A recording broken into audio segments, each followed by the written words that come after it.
Yes, Assalamu alaikum. This is Javed Bhai. I love this. Just want to tell all the Muslim people in the whole world Merry Christmas. Okay, and we want all the Christian peoples to know that we are your brothers and sisters, and we wish you also Merry Christmas.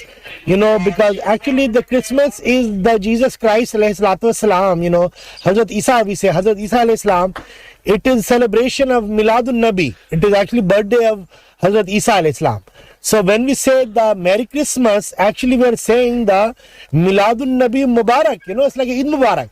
Eid Mubarak to all the peoples in the whole world, Muslim and Christian people. Yahudi, they don't believe in the Hazrat Isa, so they don't celebrate it. And also Hindu people and other atheist people, they don't have the Merry Christmas. They just are ignorant peoples. But the Muslim people and Christian people, we want to say the Merry Christmas to you. And everybody should wish the Christian peoples Merry Christmas. All the Muslim people do the Merry Christmas and sing the Christmas caroling and song and everything. No problem. Now, some people that tell that actually this is a haram. To say the Merry Christmas is haram because they say that this is, Christian holidays and we are not a Christian people. And we said to them that you are bewakoof, actually, you are stupid people.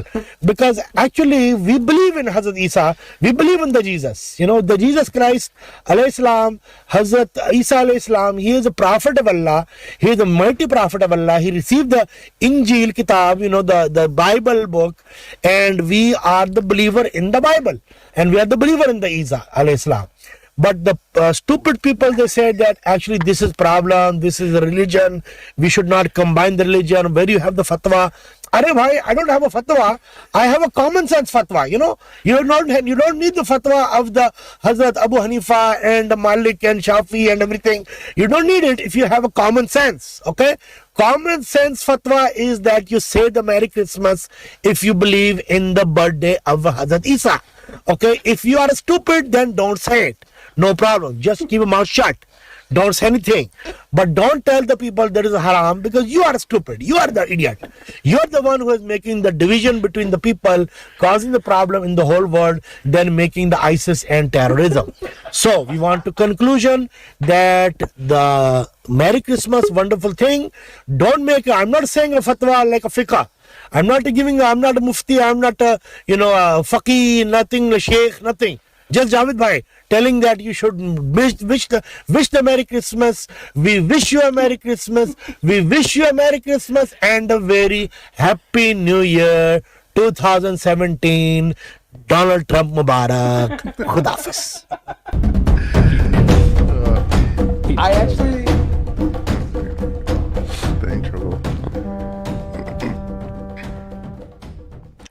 Assalamu alaikum and welcome to the Madam Mooks podcast. My name is Sim. Along with me are my co-hosts, Shaykh Amir. Assalamu alaikum. And the one and only Mort from the popular show, Muzzy Buzz. Assalamu alaikum. Welcome to the show, everyone. Happy Milad Nabi. I almost had you. You got worried. He was worried. His eyes opened up. That was the first time that I heard that this year. I didn't know. I never heard it before. It's a yearly thing, when bro. it was posted every year in the group, I thought it was a real guy, just like some guy at the masjid, like in a WhatsApp group ranting. I realized it was Azhar Usman, and I was like, "Oh man, dude!" Like, wait, is this real? No, it's Azhar Usman. Are you sure? Yeah. Oh, wow. Okay. That's when I found. But I thought it was like He some nailed guy, it hard though. He nailed every single accent. Yeah, the accent. Like, I thought, because it sounds like some of these dope. liberal guys that will say this stuff. It's exactly on point. And then into 2017, down Trump Mubarak, I'm like, oh, okay. Someone posted in the room or in the chat that every year this is golden every year. Yeah. But honestly, the first time I heard it, I could not stop laughing. First of all, I thought it was real, right? But then as it got on, I'm like, this guy's a joke, right? Like the way he's saying it, right? Like the justification and.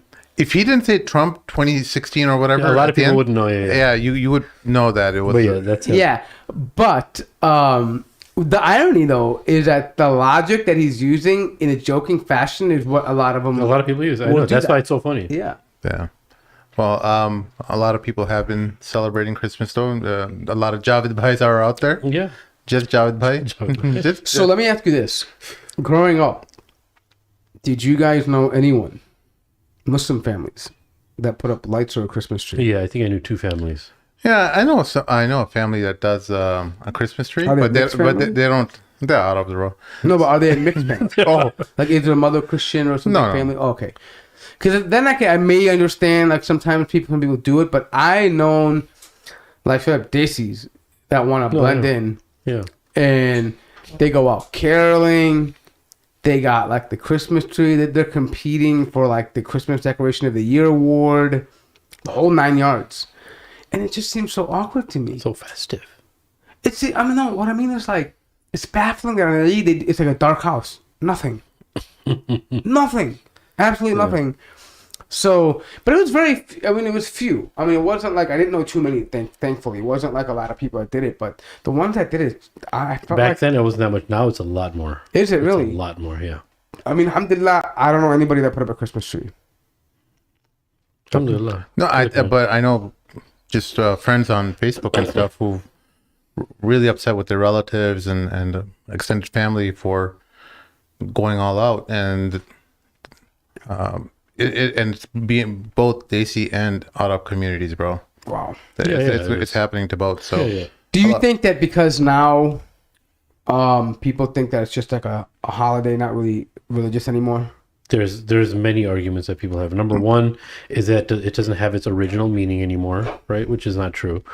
It doesn't have its original meaning anymore. The other is some Muslims will say it's celebration of Isa alayhi salam.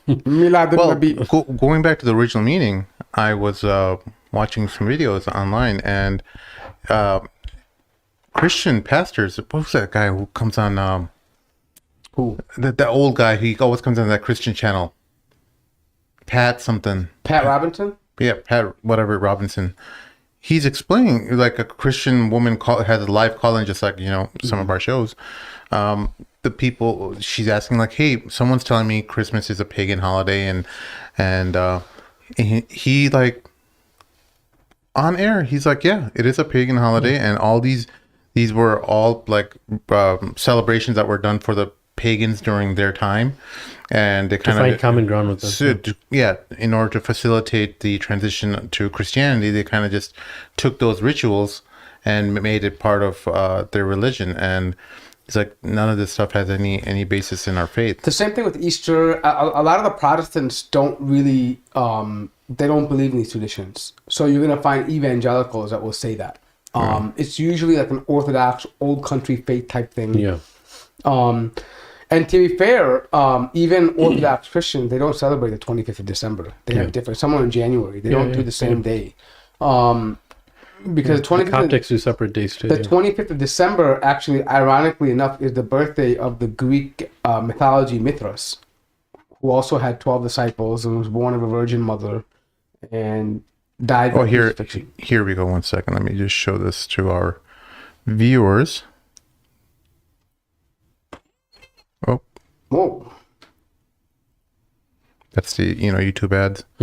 I have the paid version of YouTube, by the way, but they won't let me register this account under the law. Shame. Well, YouTube always messing. Shame. Friends who do not celebrate Christmas because they say December 20th. Oh, he put it on double speed. That's Sim my had double- ADD, so he put everything on double speed because he can't watch too long. Yeah, it's just everyone's just so slow to say things. Even me, I'm slow to say things. I'm like, oh my god, look at Mort. What a jackass! Look at the face he's making. I just said, Just how he is, bro. That's just what who he Mort is, says bro. sometimes. Just spit it out, bro. Just spit it out. That's who he is, bro. dude, I have a habit of that. Like, honestly, sometimes, look, before you play this, it's not that. I find that a lot of times people, they have to give a whole backstory, dude, spit it out. Yeah, I'm like Tell that me too what you sometimes. want to say. Yeah. And so we can get to the root of it. Like, I'm waiting here, bro. Yeah. I'm losing interest. Yeah. Anyways, go I ahead. observed that. Not that you do that, but Yeah. Thank you for clarifying. Would have been your last episode here. yeah. All right, here we go. Not celebrate Christmas because they say December 25th is really a pagan holiday. While I agree that Jesus may not have been born on December 25th, he certainly was born as described in the Bible. How do I respond to them? Well, in a sense, tell them they're right.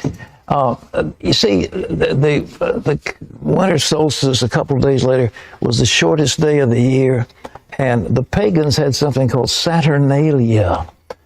And it was a time of lawlessness because all the laws were suspended, and people, a bunch of singers actually wandered the streets naked singing. I like it, and then they had orgies, sexual orgies. It was a mass thing.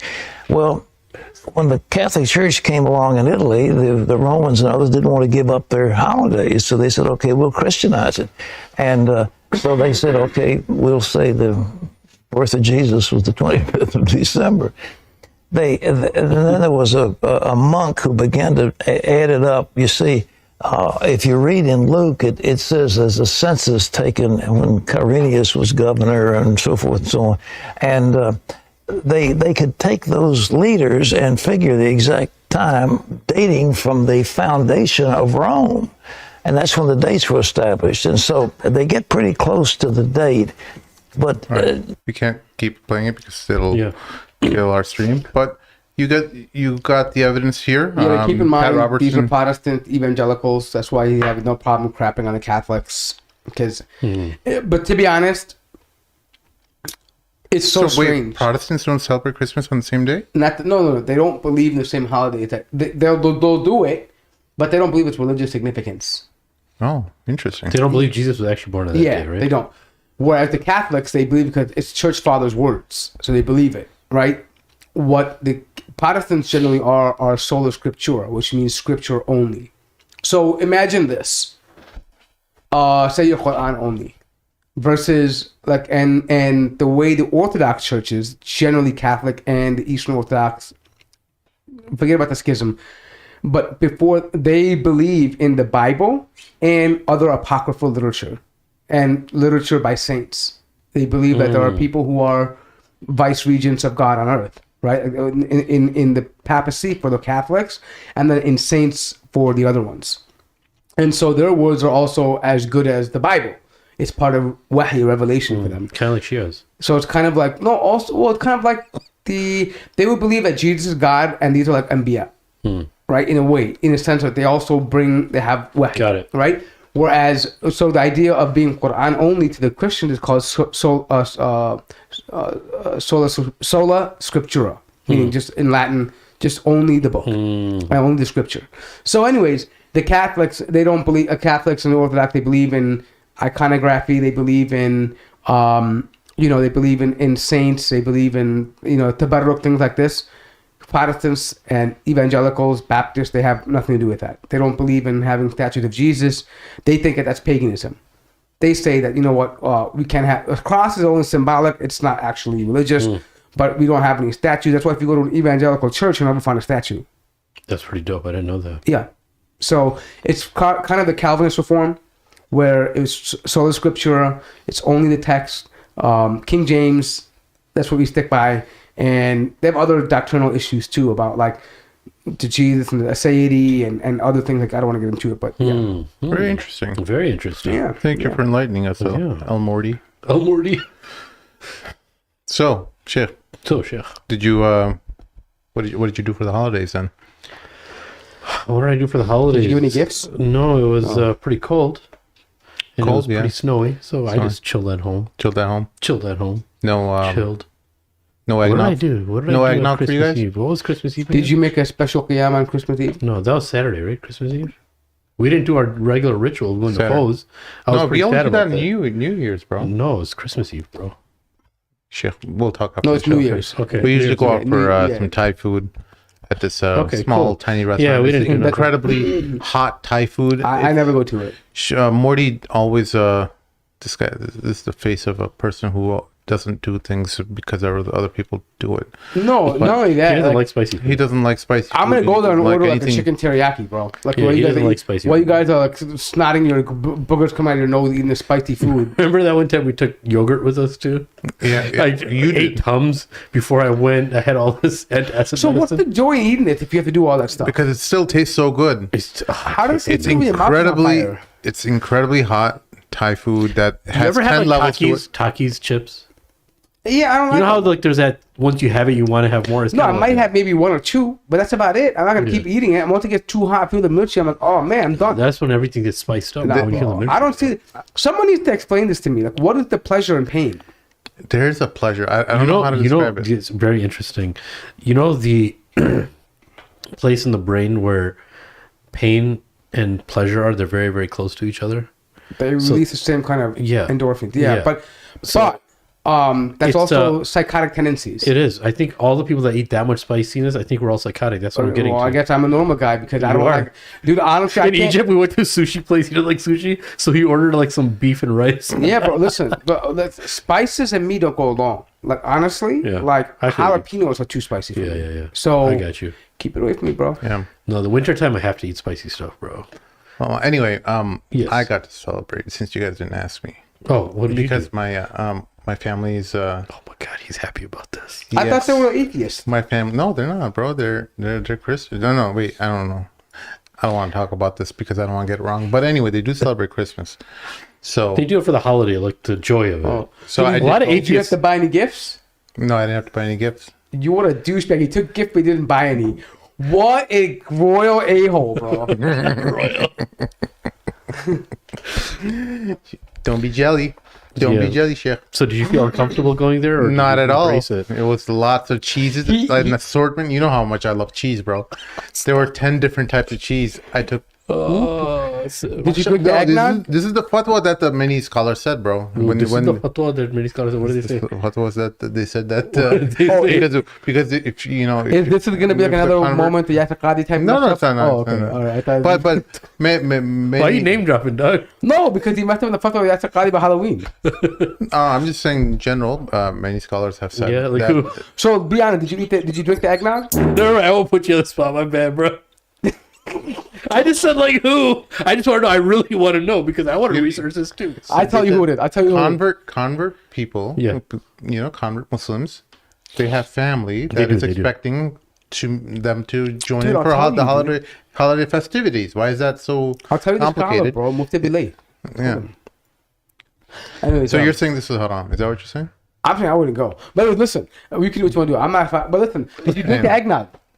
Hell yeah! During the eggnog, Was it good? I love eggnog. Me Yeah. too. That's what I'm asking you. No, Did it good? Oberweis had some really good No, eggnog. usually McDonald's has the eggnog shake, and he didn't Ew, have it. this McDonald's? Who the heck goes to McDonald's, year. Dude, bro? the eggnog shake is a tradition for us. Love That's that. disgusting. I love it, bro. Eating the eggnog latte. Oh my god, what are we Great. talking I love about? Oh eggnog. man. Anyway. Yeah. Anyways, Anyways. so I was Wait, wearing, hold on. What was- Did you what? have to wear an ugly Christmas sweater, bro? no, but I was wearing like a elf No. hat, you know, Oh, listen. Oh, Hold Steve, on. no, Wait, I have a perfect idea. and like matching socks that go along with That's it. cool. Listen. Next year, I'm gonna get you an ugly Christmas sweater. I have a cousin. No, don't. He's gonna wear Shut it, dude. up. Let me say this. I have a cousin whose wife is Christian. He has to go to these events too. So we bought him an ugly Christmas sweater, and it says Jesus is Muslim.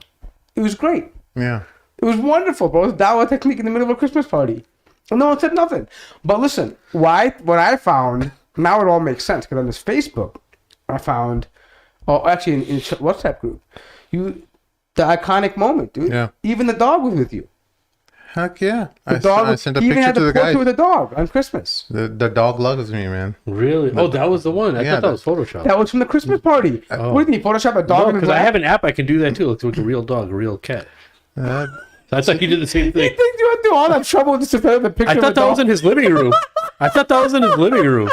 The- Wasn't that in your house? Those were your couches, no? why would I thought that was your house. Didn't you know that the kalb is a big fan of me? Look, I have rings of the kalb on my a wolf. my hand. Yeah, they are kalbis.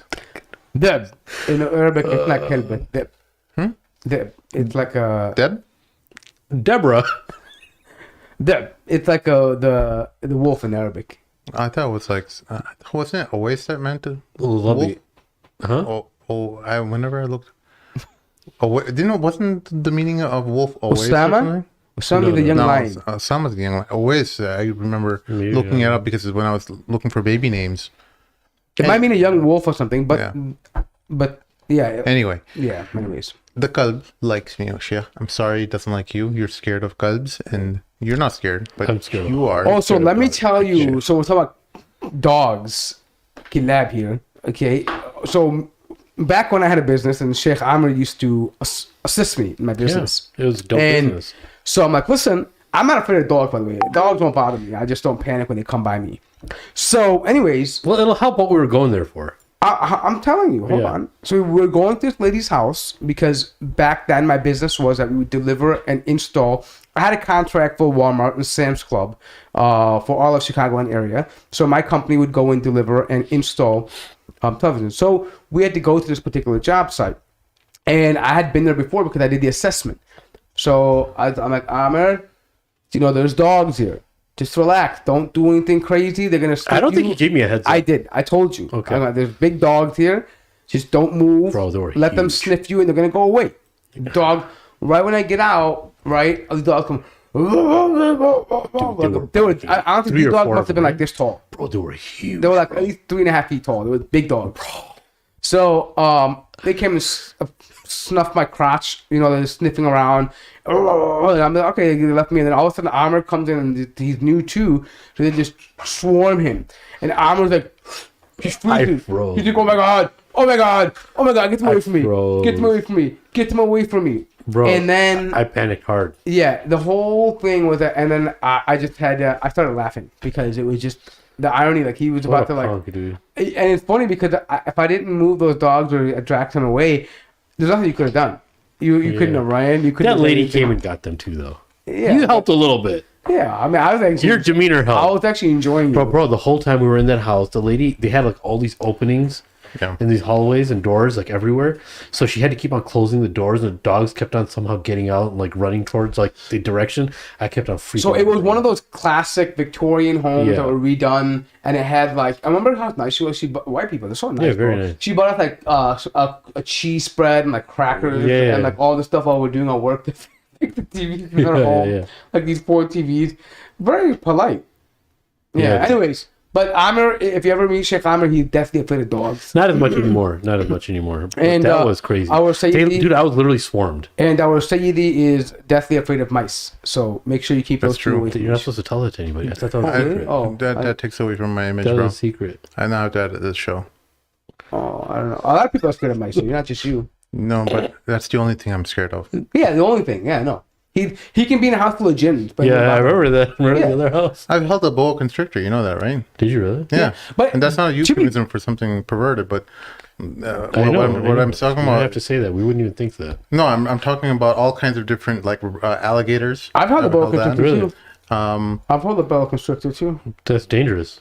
What kind? It's actually A pretty dangerous. python? It's the python, the big kind.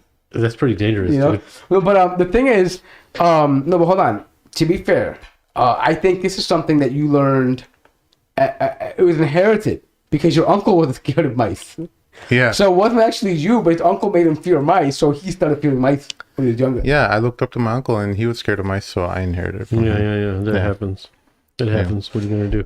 Anyway, do we have any listeners who want to join in on the I heard a little conversation? No, he Yes, joined I in. heard it, and then the person got You know shy. what recently blew my mind is that the issue with Congo and like the mining in Congo. Did you read up on that and hear that episode? What is that? You were telling me in the my car. God, What the hell is that? So, is it cool if I mention JRE's podcast on here and stuff? Why not? I'm just asking. I don't know. Are you talking about the lithium mines Yeah. in Congo? What Yeah. about them? So the amount and the human, what do they call it? The Capital? no, Damage? no. I'm having a mind blank right now. But the basically the guy, I forget his name. He's an Indian dude. The guy who was Joe Rogan's guest, he was saying that this is the biggest human catastrophe like ever, like ever that you can imagine. Even he's like what happened as far as slavery, like slavery's got nothing on this. And he basically built up like this rapport of like 10 years.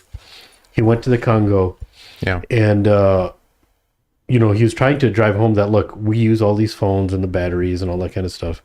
But number one, corporations, they actually are trying to hide all of this of, as far as the supply chain is concerned, of all of this geez, what's the word I'm looking for? I can't believe I'm blanking. Exploitation? Slavery? Child slavery? What are you talking about? Yeah, it'll Worker exploitation? no, it'll But hold on. What's the difference between this and Chinese sweatshops? No. this So is this more is a fair. whole different level. So 80% of the lithium of the entire world comes from the Congo. So it might be actually a little more than that. So all the major sites, like what's told to the people is that there's machines and the humane conditions and all that. Bro, if you look at some of these pits that they work in to mine, they have like 15,000 people in this mine of like children, men of all these ages, and the exposure that they have to the toxicity and living off of like $1 a day type wage. And this guy was just saying, hey, we should just bring better treatment to these people the same way that the people in corporate are treated. These people should be rewarded, because the cities that they're in, the villages that they mine from, there's no electricity in those cities either. So the situations that they live in, and when I was reading up on this, I was like, man, the amount of deaths, like what they'll do is they'll dig a tunnel And to go to some of these mines. Yeah. Daily 30. So I'll tell you something. I've seen this not with lithium, but the same thing goes. First of all, Congo was notoriously known for exploitation of workers, right? And even like warlords and areas. That's why when I was in the gold business, we couldn't take anything from DRC. It's banned. You can't. What's DRC? The Democratic Republic of Congo.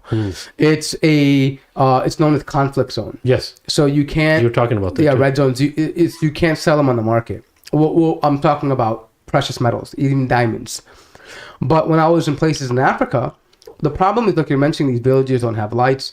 The issue is that a lot of these, I don't know if this is true for the lithium, but with gold and non-ferrous metals, what happens is a village will live on that property. Yeah. They own the land, actually. Yeah.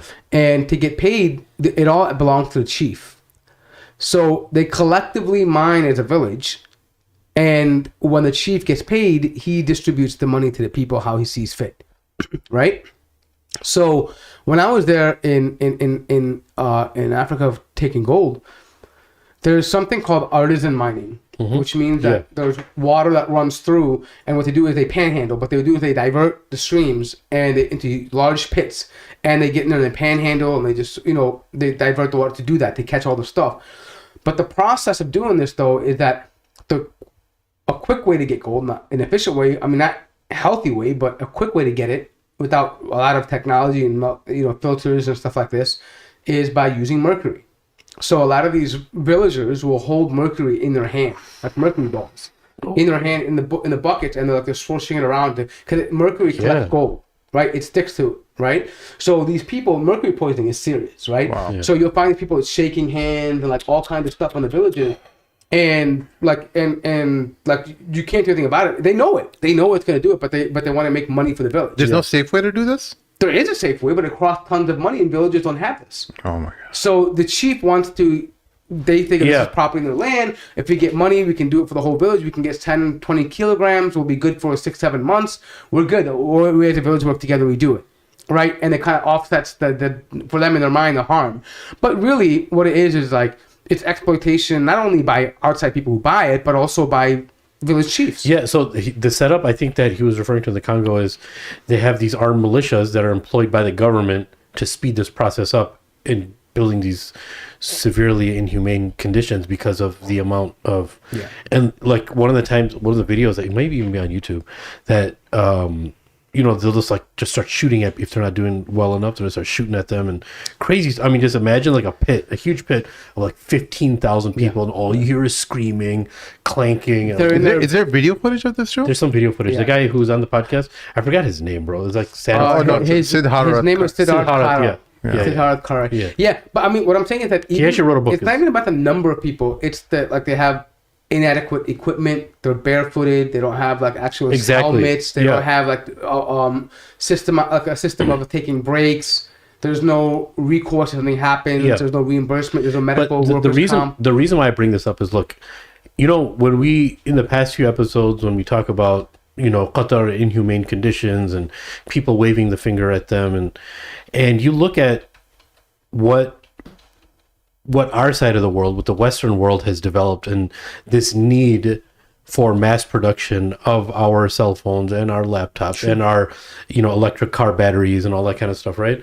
It's very like it just makes you think. It's, especially when you have kids and you live in amongst a Muslim community, you start thinking of other people, and you start thinking that, what, because of our comforts, there has to be a price that's paid, and because money has to be saved, you're not willing to, like, yeah, there will be a shortage.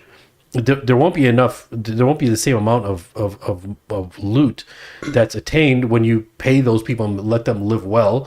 Then you're spending a lot more money on that too, and you don't want to do that because they're Africans. I mean, it's a lot easier. It's not happening here as long as we do it over there, right? No, so this great proxy oppression. No, the proxy oppression I think that takes place is that it's very, very. It just boggles my mind that all this information is out there. And we still wag the finger to be the religious or moral police, I should say, of, fighting, for humanity and all that stuff. But in reality, everyone's caught up in this, and it comes down to money, right? And the next, obviously, the reason why I think for Muslims why that's very telling is that when Allah mentions in the Quran that, that all mischievousness and oppression and evil is apparent on land and sea of what man's hands have committed, right? Yeah. And it's literally that. It's literally that humans, you have to have a level of subhumans for this. Yeah. And so look at the relationship of technology. This relationship that we have with technology is that we have to be okay with a species of subhumans that exists in order for them to extract everything that we need for our comforts, and we're still going to be able to sleep at night. Yeah. Right? So there has to be this, but the dilemma is this, that where the more we have this progress with technology and we need to mass produce, and you're very capitalistic in the sense of you need to make as much money as you can on profits, it's inevitable that there's this destruction of humans that's going to happen. It's inevitable. So that's where the test comes for as Muslims, right? Is that how do you make less money, have more barakah in it, but take care of a majority of the people, or take care of all the people involved? That's where hoarding and this idea comes from, right? Of just, you just take as much as you can, and then there has to be the subcategory of humans that... Or how do you find a way to redistribute that? Exactly. Right? Yeah. But the other thing that also comes to my head is that technically the stuff they're mining out is amwal an-nas. It is. And the state in the Islamic system, that belongs to the people. Yeah. So a share of that profit. And look how wise that is. Because it tackles the issue that you have now. Meaning that if there is a village of people who own a land, and it belongs to them, the land collectively who live there, not any one person can just claim the rights to it. Yeah. It has to be shared by the people of that land. Yeah. And so they can then decide, okay, we want to allocate the funding. Let's say the first couple of years they did it by this awful condition. Then they can say, you know what, okay, we're going to invest in safer equipment or more efficient process. Yeah. Naturally, they would do that, right? Because they can just... The world thinks they're mining with machines. Yeah, well, the thing is that the world, the problem is that the world knows they're not mining with machines. Maybe you think that, but people who are in the business know that it's not. People in the business, they know. Yeah, but the problem is they have no control over that. See, if the wealth was with them, if they receive the profit as they should from the wealth, from this, then they can more efficiently and more safely extract these elements, these minerals, right? Whatever they're taking out. Yeah. And that's the wisdom behind it. That the power goes with the people because, if you think about it, in wisdom, resources are power. Water, gold, cobalt, tungsten, silver, platinum, mercury, copper. All these are huge money makers. Natural gas, oil. It was cobalt mines. Yeah, that's what it was. It's cobalt. So this thing's hard. I don't know if you're done or not, but just so I don't forget, it's crazy how tin, tungsten, cobalt, gold are just flourishing in the soil of Congo, which is one of the most poorest countries in the world. Yeah. It has all of its wealth. But when you have somebody who is not trustworthy and they're not fit to take care of their people, they're obviously keeping a big majority of the loot for themselves from the contracts that they've made. Well, everyone else, but who benefits from it are people. Everyone other than that country is benefiting from majority of that, right? So you have this example now, who is the richest of countries like Congo because of what they have in their soil, and the people who will get the end result of extracting all that are monetarily the richest and the richest of people, but they have the highest level of misery. Yeah. Right? And that's not a coincidence. Right? The wealth that we take, which was the third point that I was thinking of, this is all during a drive. I was on a long drive, is that the wealth that you take, if it doesn't have barakah in it, if it's not pure wealth, then we're going to reap the benefits of the misery that comes with it.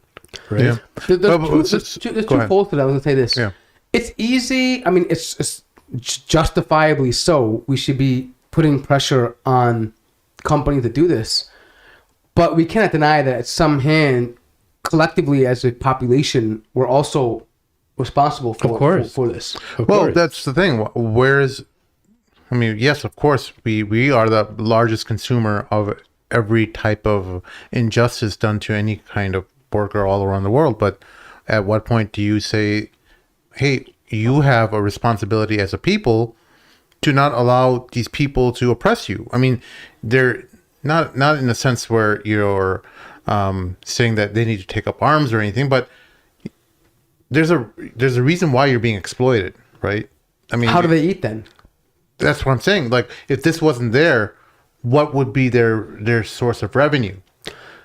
What would their leadership source of revenue be? Right. Yeah. So it comes down to leadership, though. Yeah, of course. You have to at least as a people evaluate. Like, hey, our leaders are destroying us. They're just taking advantage of it. Yeah. I mean, what I think, at least is from an activist perspective, you have to do some kind of education, or if you have any means or know of any organization that can facilitate the education of these workers, so that they are better aware that, hey, you're getting ripped off. You're not getting your share of this. You're not they getting know that. So this goes back to what They he see what's mentioned happening earlier, around the world. Places like, if you understand, places like the Congo, who have been, they've had perpetual military rule for a long time. It's a directive from the government. Because here's what happens. It's military control. You end up starting an activist movement around any kind of sweatshops that happen in China.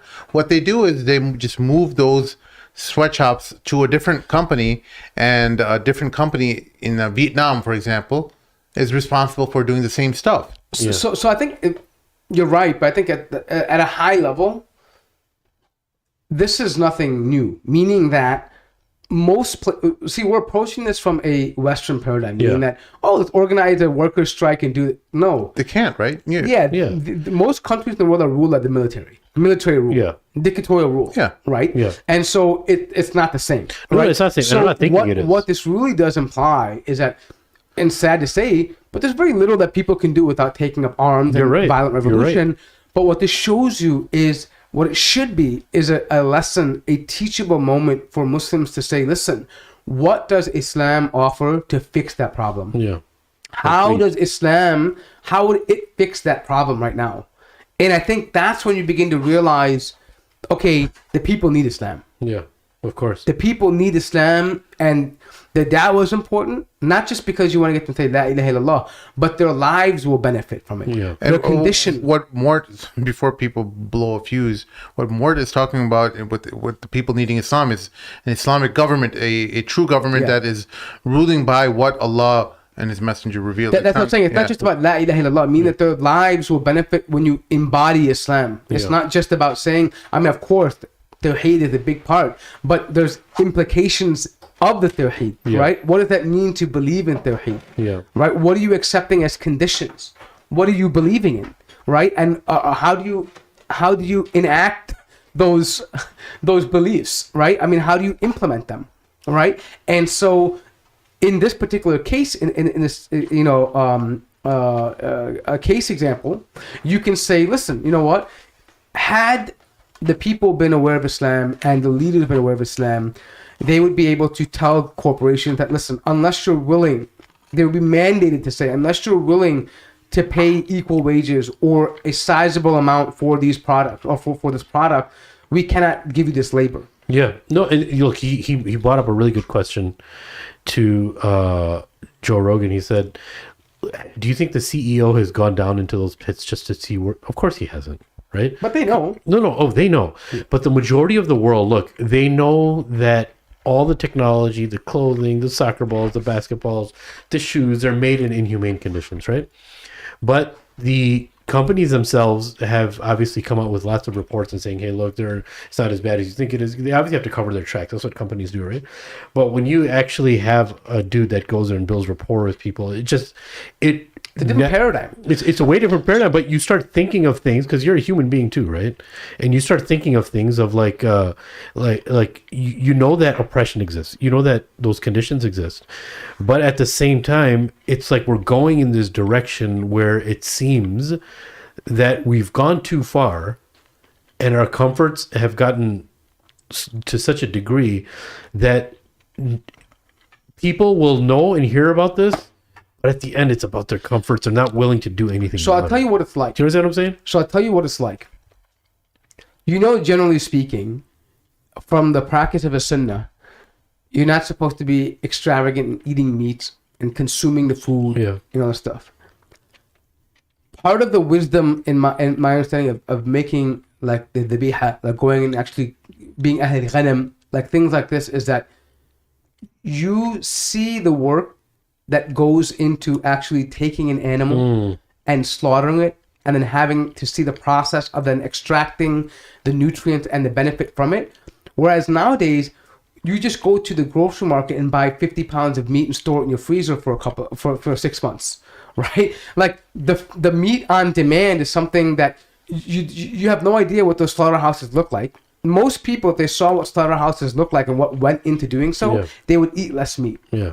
Because I tell you, I'm not trying to be like a soft person. No, because the ethical reason a lot of people become vegans too. But what I'm saying is that looking an animal in the eye when you're cutting its throat is not, if you're first time, it's not an easy thing to do. It's not. You learn to respect the animal because this is a creation of Allah. And you have to know that when you're cutting this animal and taking and drawing its blood, that animal can bring something to you on the day of Qiyamah if you did it unjustly. Subhanallah. Allahu Akbar. And did you kill it for extravagance, or did you kill it because you needed the food? Subhanallah. Yes, sir. So that element of... Well, not just that. Did you waste it? Yeah, that's what I'm saying. Because living in the West, how much do we see it goes to waste? Do you ever go to a wedding? How many people just like scoop up food and then they just eat toss half it? of it and toss it, It's so my point is that, but the connection there is gone. Yeah. So the same thing, because they'd rather not see that for convenience. Yeah. And they've gotten used to it. And so the same thing happens with your shoes, with your cell phone, with your batteries, with your elements, the resources you take. Hey, somebody else is doing it, and the way they justify it is, hey, at least they have something to eat because that's a lot of money over there, right? They live on $1 a day. We're comparing to here, right? They justify it in many different ways because it makes them feel less guilty. Yeah. The microphone. And the reality is... No, move the microphone. Anyways, the reality is that when you're disconnected from the process, you don't appreciate what you're actually benefiting from. Yeah, that's exactly what it is. Right? Like, for example, back in the days, I'll give you something small. You have a newborn, right? Baby Noah. Diapers. Hold on, but I'm saying diapers. Yeah. You just buy a bunch of Pampers. Yeah. Right? Back when, Kirkland. diapers had to be cloth. You would have to actually... Take it off the baby. Pali. Yeah, you would have to just, clean this doo-doo off, put it in the washer, and reuse these little handkerchiefs, right? These little things. And so it made you appreciate the fact that, oh my God, my mother had to do this, right? Or or the resource. Things like this that you don't actually have to engage with anymore. So yes, our lives have become easier, but we've also been disconnected from the work that goes into actually doing these things. Yeah. Now, here may be the silver lining in all of this, okay? Maybe. With the advent of AI and things like Boston Robotics, there will be robots that will be able to do all this. Now, that'll solve the problem of human exploitation, but it's never going to solve the problem of appreciation. The things that you have will be taken for granted, and the idea of this culture of instant gratification and on-demand instant pleasure is going to get worse and worse. Yeah. So wait, we got robots doing this for companies. Who's going to make? How are the people going to make money? So that's what they're talking about now. This is what it comes down to. This is why they're entertaining the ideas of UBI. UBI is universal basic income. So what they're saying is that I don't know how effective, how the program will look like. This is just a conversation, a general concept of UBI, which is basically the government will have to provide, right? So what that means is, so just keep one thing in mind, okay? When you have automation and AI and robotics and all this stuff, that also means the cost of living goes down. Why? Because it costs less to produce something, right?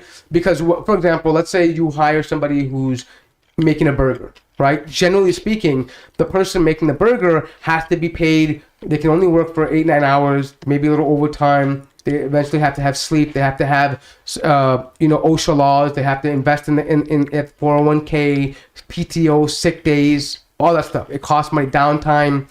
All of that has repercussions from a bottom dollar perspective. Yeah. Robots work 24/7, no PTO, no OSHA laws, no feelings involved, no investment into lawsuits for this and for that. So it means that they can drive up production and decrease the amount of it costs them to actually run the operation. And sorry for the ignorant question. So maintenance on these would be it would be negligible. The amount it would cost for maintenance, repairs of these robots. Not compared to investing in a 401k and giving people time off, like PTO, and paying for the medical insurance. No, negligible, right? But so that means since the cost of production goes lower, that means the cost of living is lower.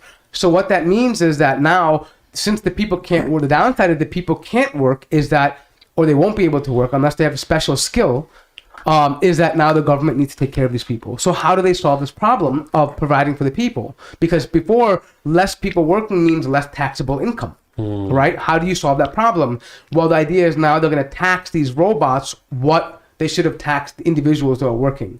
So now they're going to generate maybe slightly more tax income or it might balance out because maybe less robots are required, but they're working more hours, so they get to tax from that, and that will be redistributed among people. Now, there's so many arguments about this. It's not it's so many nuances. Like, does that make people lazy? What kind of control does the government have? Do they dictate what kind of food you eat? How you're going to be living? All these things that are related to human, societal issues that we have to consider. Survival. Yeah, exactly. But one of the biggest problems is that, you can do that, implement universal basic income in the United States.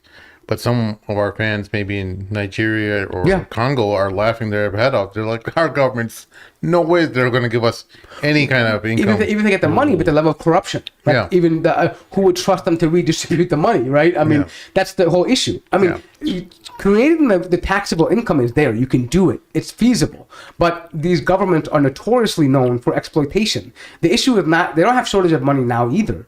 But the fact is they don't want to pay it out. They don't want to pay it out. Right? So the problem still exists. But at least the problem is that, like I said, it would solve the problem of them being exposed to harm. But then how do they survive? And that's why I believe in the future, if they don't address it, it might be in their interest to actually issue UBI, because if you have a population with no work and nothing to do, that's prime for revolution. And I believe, Allahu A'lam, but that will be the catalyst for the resurgence of Islam. Wow. Because they have nothing to do. And they're looking for something to solve their issue. It could be a catalyst. The condition, meaning like, for example, they won't say, "Oh, that's Islam. Now we need it." No. What I'm saying is, for example, a lot of events had to have happened in Medina and yesterday before the Prophet had to come for it to happen. But this will be laying the foundation for the vacuum, the power vacuum, the discontent, the impoverished state, the horrible human condition in which they're looking for something, ready to receive something that can anything but that. Right? Kind of like how when America is so fed up with politics that anyone will take Trump. Who cares, right? It's worth a shot. At least in the United States, you know about Tesla, this new semi-truck.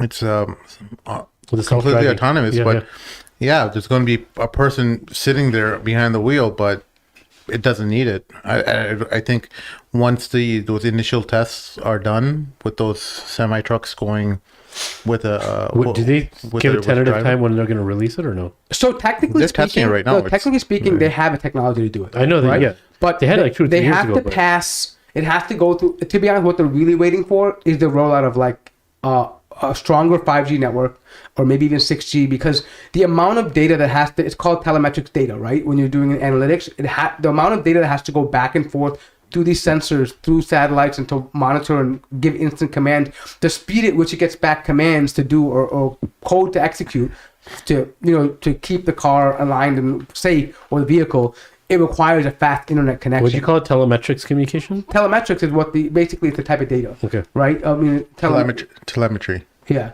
Yeah. Okay. So it's the projection, and, you know, well, anyways, point being is that this requires like gigabytes of data being transferred over seconds, right? Because there's so much data happening. What's around you, what the road conditions are, what's stopping, who's coming, who's next to you. All this has to be transferred to a server that will hand process and sends it back, right? So the idea is that, but once they perfect that network, right, the need for actual truck drivers to drive on the road, or anyone to drive, will be useless. Actually, they would argue that not only is it going to save money, but it's going to be safer, because the amount of human error you're going to reduce, And the lack of sleep and all lack that. of sleep. But I remember that like 2 or 3 years ago when they started talking about that. That's when some of the truck drivers were protesting and having issues with that. But it's going to be one of those things, man. It's people are going to complain about it.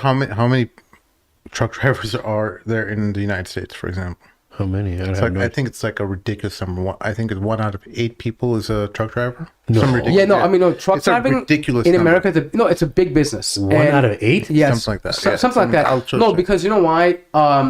Trucking traditionally has been a backbone for American blue-collar mid-state workers, because it provided stable income.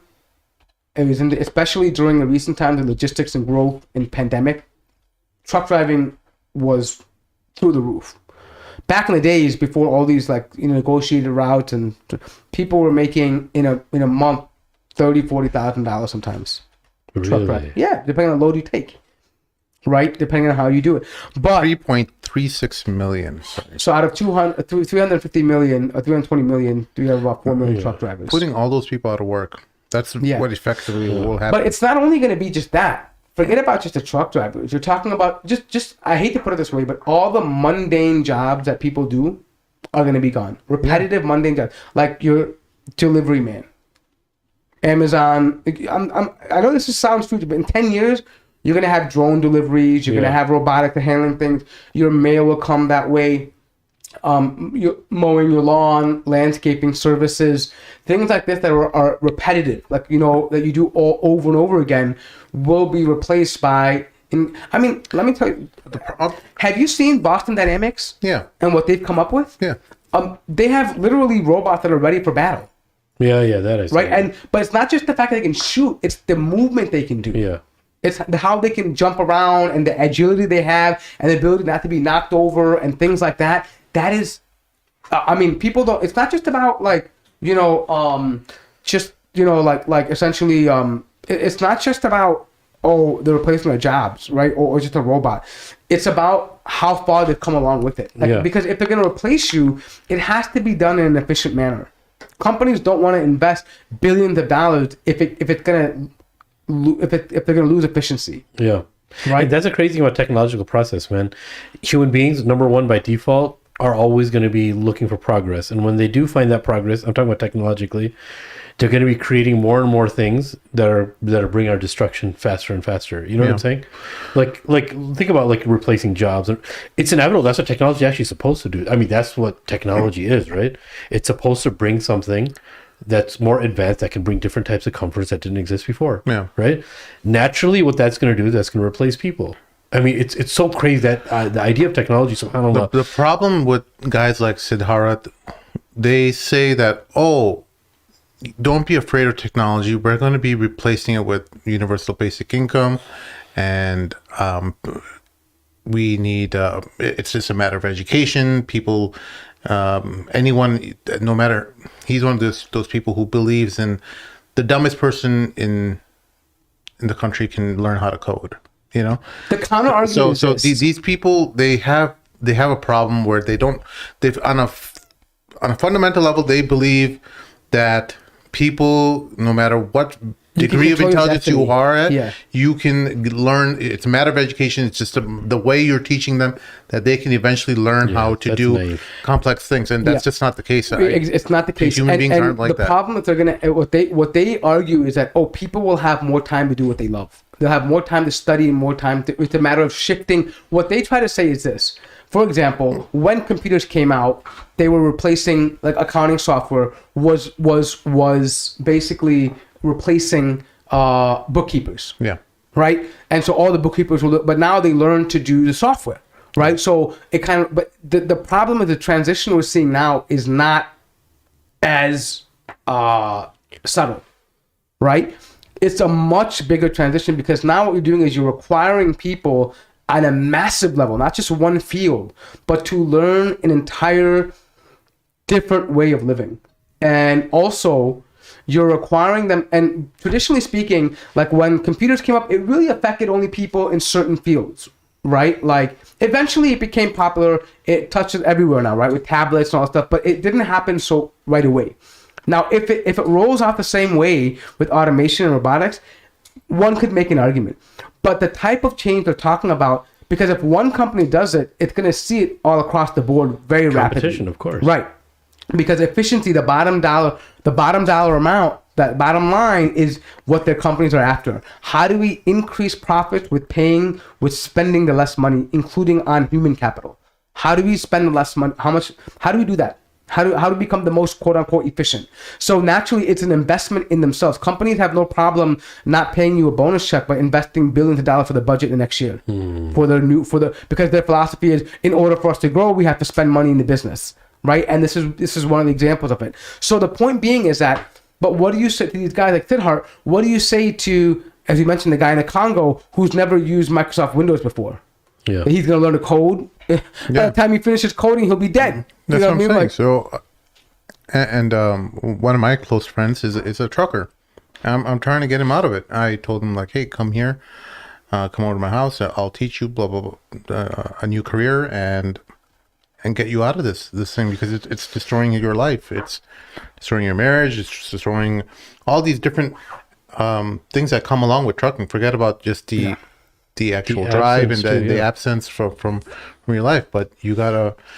It's a good gig temporarily when you're trying to get some money, but you can't do it long term. Yeah, in the long term, it's a very stressful life. You're away from your family. It's hard. It's competitive. It takes a toll on the body. Yeah. But I advise anyone who is looking at young people out there listening, if you're getting into a career, make sure it's something that is compatible with the way things are shifting, right? Yeah. Meaning to a relevant field that's there. And we say this all the time. Like if you want to go and study marine psychology, you're an idiot. Don't do these things. Study what's going to make you money. That's right? What has made brown people successful. We didn't go around venturing into marine biology. Follow your dreams, beta. No one tells it to you. They said follow the money. Follow the money. No, but we're kind of being silly. But if you do have a dream and you feel like you can be the best at it, try to be the best at it. Don't just you know what? That's what my dad used to tell me. Like it's fine. It's fine. You want to be something. When I was young, I wanted to be a history teacher because I loved reading history and about all that. And he said, if you want to do that, that's fine, but pursue the utmost level of that. Yeah. So that you're not caught in this rut where every other history teacher is, where they're stuck at like a grade school teaching history to a bunch of kids who aren't interested and they hate their life. And so you know what my problem with that is I get that mentality that be the best you can be. But the reality is that but what he means about be the best you can be, meaning like you pursue a PhD and stuff I get like that. But what I'm saying is that you look at the amount of time you spend, X amount of dollars you spend versus the return on investment, right? It sets you back so many years to make that. It's almost, the trade-off becomes, I wasted all this time to do this, and the amount of money I'm making is maybe there. Because, like, for example, one could say, like, journalism, right? Be the best journalist you can be, meaning achieve all the things. But it's one in a million that gets that opportunity. When I tell people to choose a career, I say, listen, you can do that. If you want to be an artist, by all means, you can be an artist. But the likelihood of you being that 1 in a million artist that sells paintings for hundreds of thousands of dollars is minimal. I'm not saying you can't, but you have to look at the odds and what's normal. So what I say is, take a career path that's going to guarantee you, or what I'm saying is, generally speaking, will make you money, stable income, and then pursue your passions and hobbies and continue doing that. What you love, make it your hobby. And if you get good at it while it's your hobby and it turns out it's something you're actually very good and people are interested in it, you can always shift your career. Yeah. But the problem is that you want to choose something that's going to make you, because the problem is I see a lot of guys struggle and struggle and struggle. They're good at what they do. They're very good, but it doesn't pay enough. It doesn't pay the right gig. The right gigs are not coming, and they have to delay marriage. They have to live in shitty conditions. They have to live in such bad way of life. They're struggling, and it takes a toll on your psyche. I can't get married. I can't do this. I don't have all. I want to do more. But look, the elementary level rebuttal to that would be, number one, there's two parts to it. Doesn't there have to be a good group of people that does that profession, especially good, honest people? Let's say, for instance, history. I'm not taking no knock on history teachers, since we brought up history teachers. Let's not even say elementary. Let's say high school and like university level, right? History professors or history instructors, right? There always has to be a group of people that, like, what if you just discourage all dudes from doing that kind of stuff? Number one. The other is that, isn't there supposed to be many groups of professions that's going to be a difficult and challenging job to do monetarily, and a lot of times those people become kind of selfless, right? It's a surface level environment. It's surface level argument. So right? I'm saying that, look, you're right. There's an element of a bit of altruism where you think, I'm going to sacrifice my wealth to do it. Like, let's say you were a teacher, you said, you know what? But what I'm saying, let's just say, case in point in your own life, how does that work out in the long term? The stress you have to deal with. It's just, see, that might work in a state where we have a true Islamic state where they're rewarding people adequately for the job they do, right? And for what their value is. Because to be honest, it's not about you're taking a pay cut, but the reality is that you're being scammed, right? The amount that when you want to get into the in the nonprofit stuff, I say separate that from your income. But don't people go into this knowing that they're not going to be paid? And I think some people do, but I'm thinking as a man, I would say, listen, you need to reevaluate. Is that going to help you as a man level up and be a person of influence and be a person of marriageability? Are you going to be a bachelor that someone's going to want to marry? Right? Are you going to be able to provide? Because look, making $60,000 a year now sounds good, but add 10 years of inflation on there, it ain't nothing. Right? I remember 10 years ago, someone made $100,000 a year. You were balling. I remember when your brother got the first IT job. Oh my God, he's making $100,000. He's killing it. He's a millionaire, right? We thought this, right? Nowadays, you can't even feed a family of 4 if you really want to do it. No, because the thing is this. Look, I think what you are saying is that, number one, it can be that right now you're very passionate about something and you want to change the world with it. But in reality, what ends up happening is, especially when you have a family, you get married, you need to have a family, then you are in between a rock and a hard place, is because there's something very passionate that you want to do, but at the same time, you're not able to provide for your family, right? And that realization comes many years later. So what's Mort's wisdom is that before all that happens, Mort's going to tell you the real truth. So don't fall for that. And do something that's going to generate you good income. And by the way, I'm not discouraging people from getting those fields. I'm saying make sure it makes the dollar. What about sense. marine biology? Hold on, are you discouraging that? As long as it makes the dollar amount, it makes dollar sense to you. Do it. Right, but it has to match up with your lifestyle you're looking to live. Yeah. Right. For example, if you're cool making $80,000 a year and living in a modest area, in a certain area, maybe where you're living, it's a great amount of money. Maybe according to your lifestyle, that's more than enough for you. Yeah. If that is, alhamdulillah. Yeah, it's a stable income for you. Yeah, not everybody has to make 200,000 or 300,000 or 400,000. Right. But I say the ones that have that desire to make that money should do it. Why? Because people like that can eventually. Now, this comes with the caveat: you don't get this money so you can just be a baller and just show off your money. You want to help your community. If you couldn't help your community in the sense that you be a teacher or a nurse or whatever it may be, and other people are making that sacrifice, you have to reinvest in your Gotta do community, your do your part. part, Yeah. right? So now you can hire a full-time history teacher in an Islamic school and pay them the money they're due. Yes, I agree. So their ends are met. I agree. I Right, agree. and so we work as it's not just and this is what I want people to see. We're doing it not for just an individual level. This is a communal thing. But right now, as a community, you want to make as much money as you can because money is power here. Money is what we need money to fund programs, to fund schools, to create. So we still have fundraisers. Right. I mean, and imagine if you generate enough income with people who are wealthy, we can create enough, programs where they're self-funding. Because you can create large-scale projects like this, right? Yeah. Point being is that whatever you're choosing, make sure it makes sense with your future plan. Don't just think that, I'm going to make, right now I'm getting paid $45K. It's cool. I'm single. No, think about the future. Let's say you're going to have a family of 4, and you want to live. You have a certain expectation. Maybe right now your parents, you go on one vacation a year. Your style of living must match the kind of income that you're planning to Yes, make. exactly. Agreed. That's what I'm trying to say. Agreed.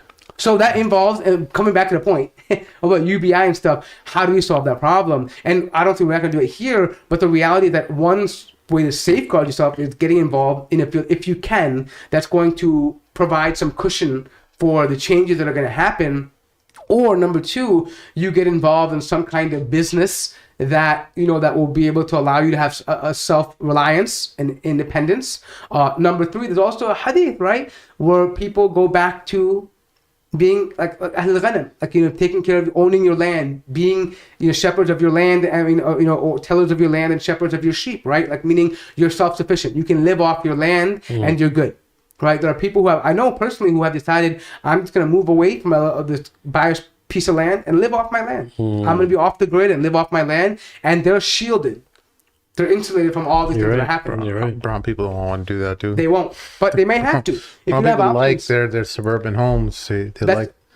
but that's because of the option. But if you don't have an option, they had to leave their brown countries and come to America. That wasn't easy. Yeah. They had to leave and do that. It was a struggle. So when you don't have options, you have to think about what are you going to do. Yeah. Yeah.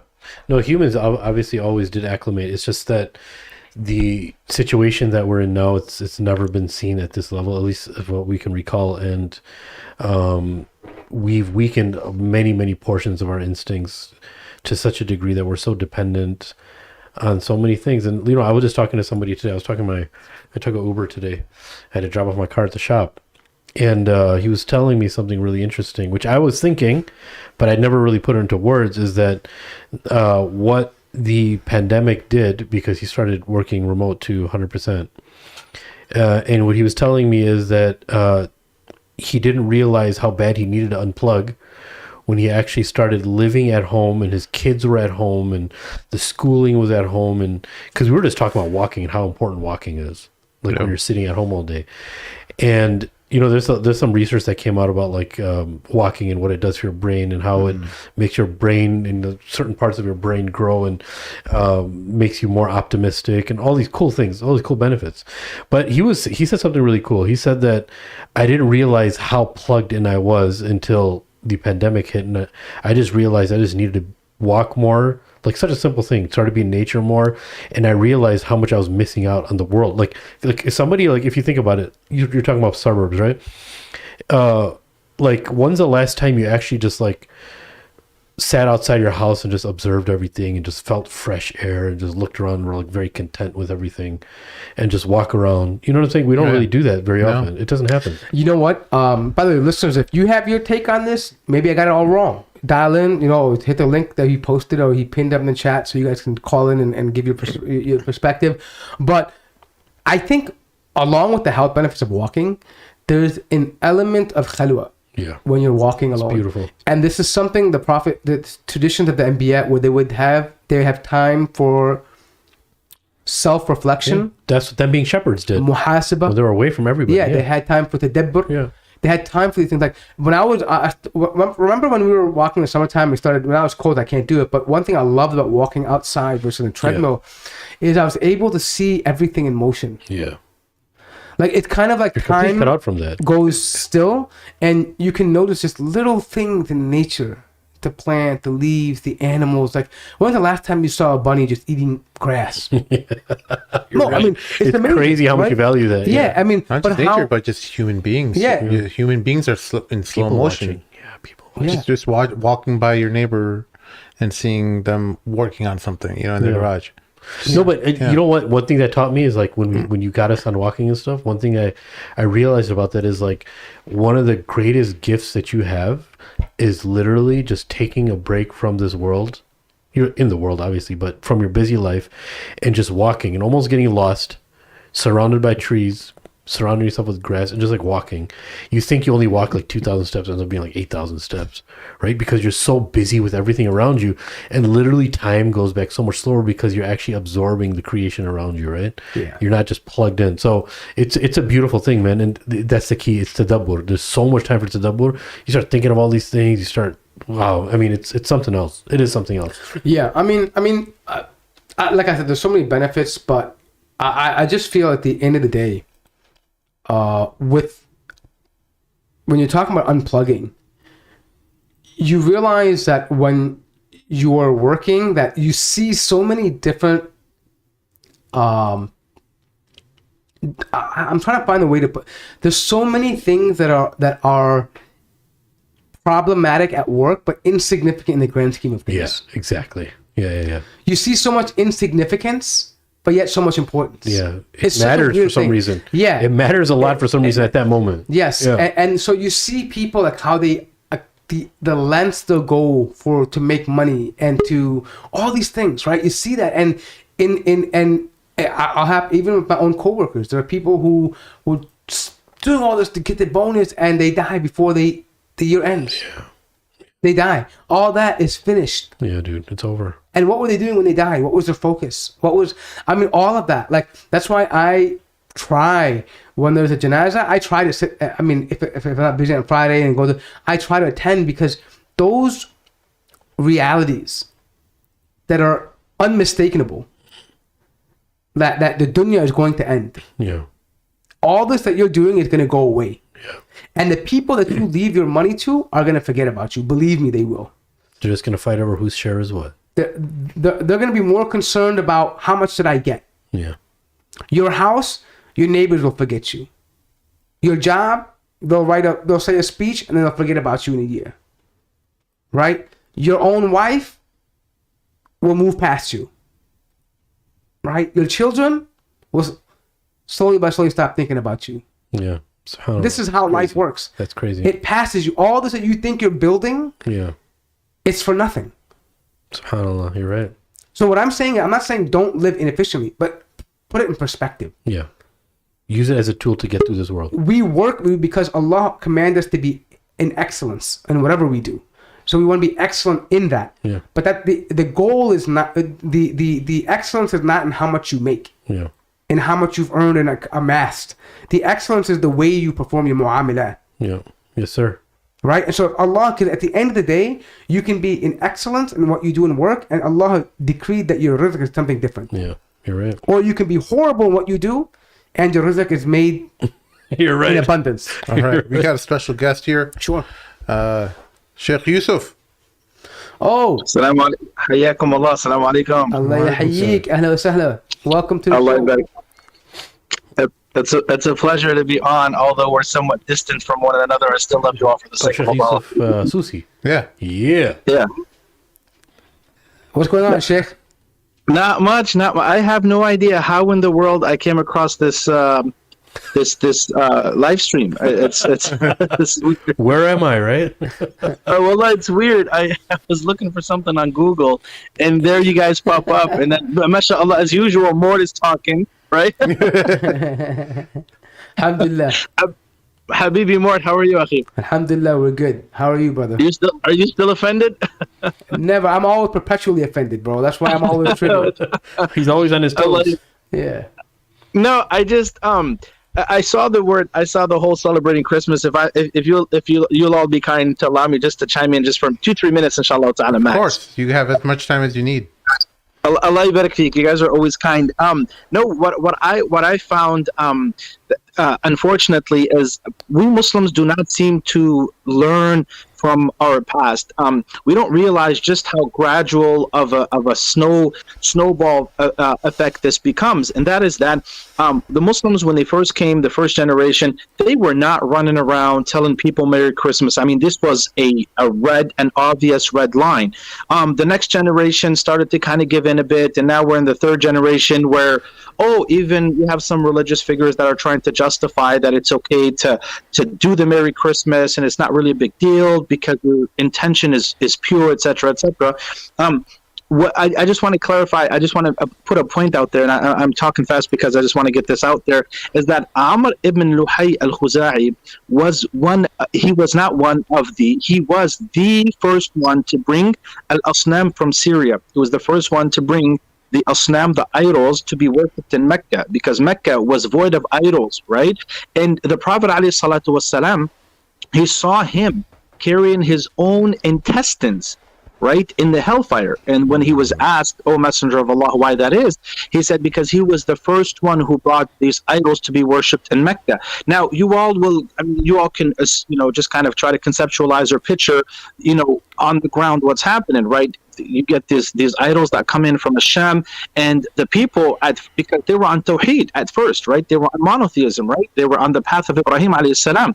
They see these, some people go against it, some people are saying, well, istahsanuha, this is not a big deal. And the point I'm trying to get at here is, it was nothing but a matter of time until they literally equated these idols with Allah subhanahu wa ta'ala. And again and again and again, I say and repeat, I feel as though we Muslims just do not seem to learn from history.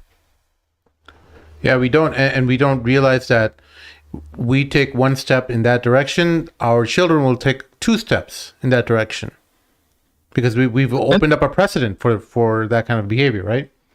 Exactly, and that's the problem, is people don't. I mean, it's not about necessarily me. It's about me, but it's more about the generation to come after, and then it's about that generation that's going to come after that. I mean, every generation is going to tweak a bit, you're going to get to a point in time where there's not going to be any tweaking to be done, because you've done so much tweaking. There's nothing left anymore to tweak.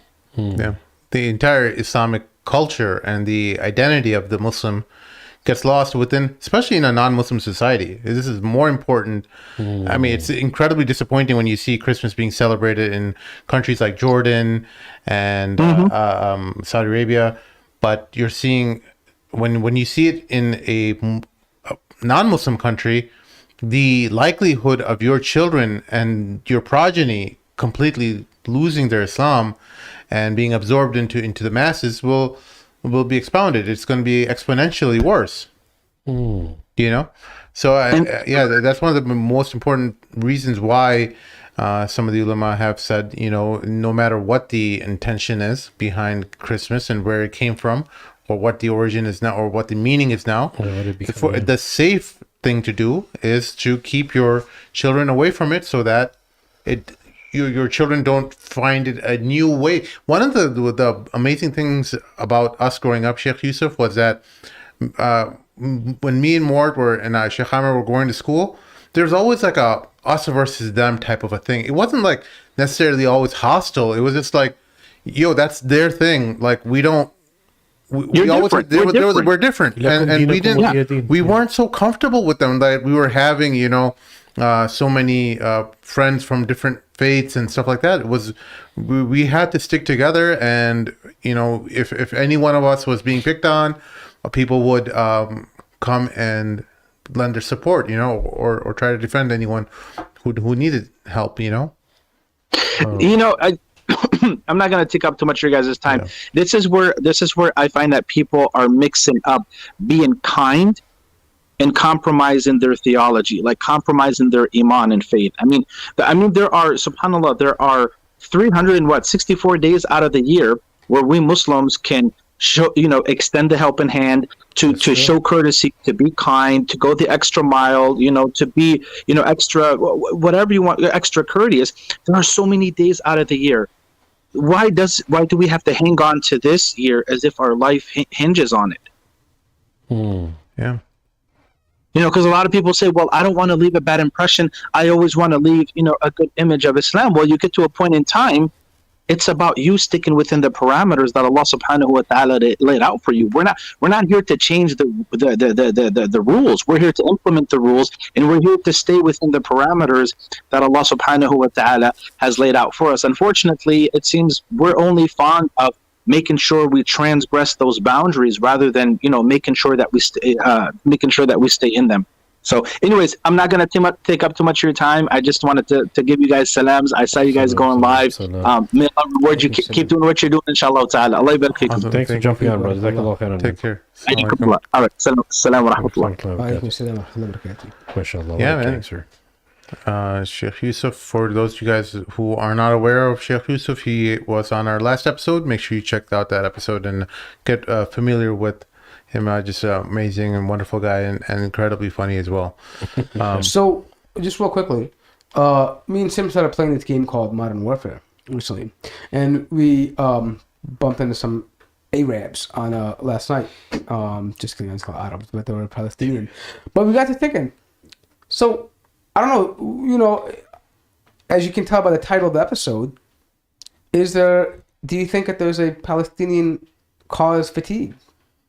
Do you think that people are getting tired or burnt out by, worrying about, because what's happening is like, there's so many causes going on, and like, they're kind of like, oh, I guess they're kind of just accepting it, right? Meaning like the Arab states are just kind of like, okay, they're moving to work with Israel.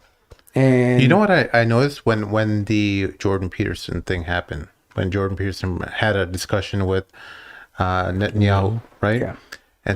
I got this feeling from a lot of people that why are we held hostage to the Palestinian issue? Like, yeah, he's a non-Muslim. Jordan Peterson's a non-Muslim. He can talk to whoever. They don't have the same beliefs as us about Palestine. But our perspective is, more than that. That Netanyahu is a war criminal who killed tens of thousands of people for a very long period of time through his bombing, indiscriminate bombings of Gaza and stuff. But there is this sentiment among Muslims, and it's quietly talked about. It's like, why is it everything contingent on Palestine? And they're In what getting, sense? In Wait, what so- sense? so- why if I You like said Jordan being held hostage. if I like Jordan Peterson, I should be, if I want to listen to him, continue to listen, I should have that right to listen to him, regardless of his association with a guy like So I think what's his name, Ben Shapiro. Ben Shapiro, and then he had Benjamin Netanyahu. But Yeah. no, I think there's three things to talk about here. Yeah. Do you have to accept? Are people nuanced, or are they just black and white? Meaning, is everything they say on every subject matter wrong or right? Right, and it can be like Jordan Peterson may be relevant in certain areas, and he can be completely off the mark in other areas. Right, that's one thing we have, and this can apply for anybody. Right. Number two, are this fatigue that you're talking about, right? And maybe I think you're associating this with the lack of response and outrage. Lack of response, outrage, but also the whole BDS movement too, right? Because people are upset, like, wait, this is my favorite product. Why should I? Because of the Palestinians, why should I be? Why am I held hostage to this? So what I think is kind of going to my second point. Are people? It's a question more. Maybe we can talk about it more. But are people burnt out about the issue of Palestinian nationalism? Like, the movement has also taken a turn, right? That's true. Meaning that Really good it point. hasn't. Before it was all about the land of the Muslims. Al-Aqsa is holy to us, and now it's kind of morphed into everyone's welcome. We want everyone to be there. Doesn't matter, Christian, Jew, atheist, gay. Doesn't matter that land. It's more of a nationalistic thing, right? And are people, when it shifted, did people become burnt out with that rhetoric? And is it separate from the narrative that for people who really care still about an Islamic issue? Because to be honest, if you want to make it a nationalistic issue, I can see why people get burnt out, because there are other places in the world that quite frankly have a bigger issue right now, right? Like people like the Muslims of India, Kashmir, what's happening to the Uyghur Muslims, what's happening to what happened in Syria, right? Places like this, right? There are places in the Muslim world where people are currently enduring more at the current situation than what current Palestinians are going through. Not to undermine what they're going through, but if you're going to make it about just nationalism, there are many nationalistic plates. I think what the point I'm trying to make is that I think people may be getting burnt out with this new version of the Palestinian movement that is inclusive of everything and kind of is devoid of the essence of it, which for us was Islam, was that this is a place of Al-Aqsa that is Al-Quds, which is a holy land for us, and it belongs to the Muslims because this is where the Prophet made his night journey from and where the Anbiya prayed, and this is special to us and it has significance for the end of time. This is something that belongs to the Muslims, right? Yeah. And I think so. Are they tired of the national movement, or are they tired of the the idea of the movement? No, I think they're tired of the national movement in itself. That it's become this thing that is hijacked by the left.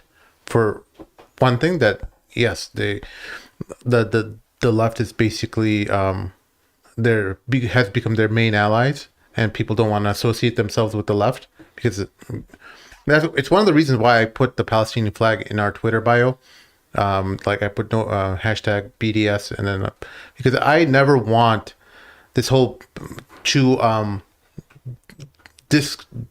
let the left handle with it. Yeah, just claim it for themselves. Claim it for themselves. Because there's this like thing that people say, across the Muslim sphere of knowledge and stuff, like, because Palestine is like in style or in fashion, people are adopting it so that they can get followers and stuff like that. And I wanted to make sure that a conservative Muslim podcast is pro BDS, pro Palestine, and the moment we let go of it and let the left handle it, we can completely forget about it. They own it then. They have rights to it, right? Yeah. And then there's also another branch within this Arab nationalist or Palestinian nationalism, is that many people, and I think rightly, have pointed out that Palestinians don't ever, or many Palestinians don't fight for other causes. They don't speak out about the Uyghurs. They don't speak out about the Kashmiris or other major problems that are happening.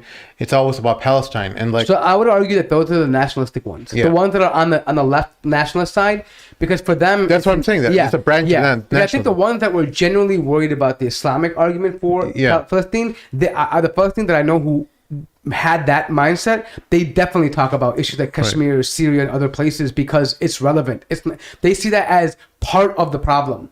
They believe that this is also an influence of Zionism and Western imperial and the anti-Islamic rhetoric.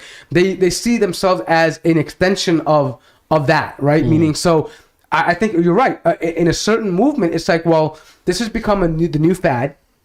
If you're down with the woke moment, you also got to put the Palestinian flag there and the BDS, right? But I think the problem is that with someone like me, I'll be honest, I'll give my views because I think it's good to be direct and straightforward. I don't. No. It's not anything crazy. I think people understand this. I don't have any empathy for a nationalist movement of Palestine, meaning that for a flag. For me, and I've said this many times before, I had that light bulb moment of what was happening when I used to attend Palestine rallies and protests before. Oh yeah, I remember this. Yeah. And I remember when they made this chant, "Free, free Palestine," and I was saying with some of the brothers, "Free, free Muslim lands." And I remember this visceral response I got from this Palestinian woman who was, by the way, on the shoulders of some dude, God knows if it's her mahram or not, and her tatas were hanging out. I mean, and she's, free, free Palestine, just bouncing around, jiggling because they're dancing. And I'm like, free, free. Turns around, you can't say that here. Palestine is for everybody. And it's not about Muslims, it's about Palestine. It's for the Jews, the Christians, the atheists, everyone. And it was so visceral. At that moment, I knew I wanted to detach myself from that movement. Yeah.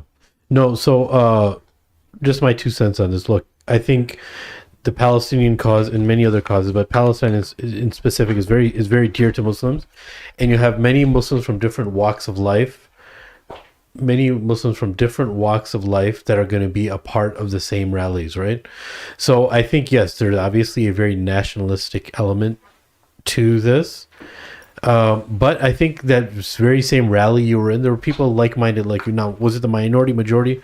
Wallahu alam, right? So that I think is the first thing. The second thing is, where is this movement shifting to? Is it burnout? I think that from my limited exposure to what's happening on the ground right now, and just people who are kind of involved with activism towards Palestine, and you're right, the woke approach definitely has Palestine on their Rolodex. You still have a small group, or a group of people that are in it for Islam because it's a land of Islam. And the next thing is that we have to understand, look, the process and the fitna that comes with freeing Palestine is going to be also from people who are like us, who say the kalima, that are going to be wanting Palestine for a different reason, right? Yeah. I don't think there's a such thing of them hijacking it. They're just going to have a small time. And this isn't me, I'm not being like pretentious. I think that the way this world works is, and the way Allah gave us this world, is that there's going to be a few people whose sound is heard better about Palestine, and more attention is given towards them as if they are the forerunners of Palestine. But everybody who is in it with sincerity knows that they're not the forerunners. And we know that the Arabs will not, Palestine will not be saved under an Arab nationalist flag. It won't be saved by. That's already failed. Yeah, it already failed. It came and it went and it failed. Yeah, that because failed? And the second part to that is that victory we're not going to take from the pro-nationalists, because their understanding of victory is much different than Islam's understanding of victory. Right. So even if it is a victory to the world, if it comes to a very nationalistic funnel, alhamdulillah, we're going to be able to see that. I don't want to I try to be nuanced and biased, and I want to also appreciate that there is some good that still comes from it, meaning that there's attention being brought to Palestine, which I appreciate, right? My only concern is that if we're going to be honest and we're going to be truthful about who we are and what we stand for, what they're calling for is not a reflection of what we want. Exactly. Right? Yeah. What we want is a different outcome. We want Palestine under the hands of the Muslims as rightful owners. And we don't believe we should concede any of that land to anyone but those who should inherit it, who are the Muslims. Yeah. That is what we believe. The power is not going to be shared with atheists and Christians and Jews. And no, it is a Muslim land. Yeah. And I think that while they had their reasons for doing it different than mine, I can also at the same time, while I differ, appreciate that they are bringing attention to the issue, which is there. Yeah. But we just have to be aware that what they want and what we want are not the same thing. Yeah. The other point is, just so I don't forget, is we were talking about Jordan Peterson and just people putting out content or information. Look, I think there's a fine line, and I think that line has to be understood, of how much am I going to, and I'm not talking about you guys, how much am I going to use or understand and take information from people who is a personality like Jordan Peterson, and eventually have to put my brakes on even giving that person attention or giving that person my valuable attention. What do I mean by that? When we were growing up, we had an understanding, and many people do, that, hey, this Muslim group, they're your brothers, take from them, and whatever else that you don't want to take or you shouldn't take from them, whatever that is, whatever that means, don't take from them, and just move on so you can benefit from all Muslims, right? Now, when we widen the scope and it's just from different human beings that we take benefit from, right? Where is the place that we stop and we say, okay, you know what? Even this person gives good beneficial information that I can benefit practically in my life, I'm not going to take from anymore. So one thing that I will say is that, like you talked about BDS and, like just boycotting. Let's talk about the boycotting issue when we come to JP later. And this is just my humble opinion. If somebody likes a product that comes out from the apartheid state of which is Palestine, but people refer to it as Israel, what comes out of there and is leading and to a certain type of oppression, I don't actually even care if it makes an effect or if it doesn't make an effect. I want to disassociate myself from people who are outright enemies of the people who hold La ilaha illallah Muhammadur Rasulullah in their hearts, right? And I know it's unavoidable. You could bring up American taxes and all the funding that we do passively and all that stuff. I understand that. But what we can do is limit some of those things, right? So a lot of times people will say, whatever you do is not going to make a difference. You buy Starbucks, you do this, you do that. Some of those things are myths and some of those aren't. But what it does is, I think there's a principle and a sentiment behind anybody who's messing with my brother and sister. I'm not going to do anything to try to help them, at least if it's directly. So along that same vein, I think the same thing applies with, people like Jordan Peterson or others, is that we gave them a lot of chances, right? Yeah. And my attention, who's a believer, and I'm not saying boastfully, I'm boasting about Allah. I say La ilaha Muhammad Rasulullah every day, and I send salutations on Muhammad sallallahu at least 17 times a day in my in my salah, right? And just throughout the day. The person who that is emanating from should know much better that we are much higher value in the sight of Allah, and that attention isn't given to somebody who's going to be bogus with our brothers and sisters. Now I may be giving a taqwa, I'm not giving a fard and haram reason. Yeah. I'm saying the way I look at it is that I'm much more, because of Allah, elevated than that person, and if I'm going to give attention to something, it should be like me. Yeah. Do you understand what I'm saying? And it shouldn't be wasted on an individual like this person. Like, they had all the chances and stuff, but when they start intentionally being ignorant, then they're not going to get my attention. Yeah. And I think Muslims, every Muslim can make their own decision, right? But us as Muslims, the first, I think, level of changes, we have to understand that if you say La ilaha Muhammad Rasulullah, you are preferred to Allah than everybody else. Yeah. It was in 2007, Mort remembers this, or 8 maybe. I was out of a job for about a year, and maybe it was like 10 months, which is a long time when you're supporting a family, right? And one of the job opportunities that came to me was a job from Caterpillar. Caterpillar, who many people in the BDS movement identified as a company that's facilitating the destruction of Palestinian homes. So I told some of my friends back then, I'm like, what do you guys think? It's not like I'm not participating in building these machines, but it's an IT gig, and some of my friends were like, no, you gotta go do it, you gotta support your family, and some were like, no, they were totally behind me and saying that, this is not something that you want to do, and a better chance will come up. And but it was with some difficulty, but I declined the job offer, and alhamdulillah, within a couple months, I don't say it to boast or what a jerk. No, I'm saying mashallah. No, and look at everyone sees your face, bro. I'm laughing because you made that. I know you're trying to make me look like a bad guy. No, I'm saying mashallah so people don't give you a ain. Yeah. So anyway, I'm saying this not to boast or anything, but I'm saying that to inspire people that that I did decline that, but if you held out a little bit longer, yes, a better opportunity will come, and it did come for me. Those are tests from Allah too, man. In a couple months, I got another job, and it worked out, alhamdulillah. MashaAllah. So, just the fact that you went back and forth with yourself, for sure Allah put you through a test, right? Yeah. That was a test, right?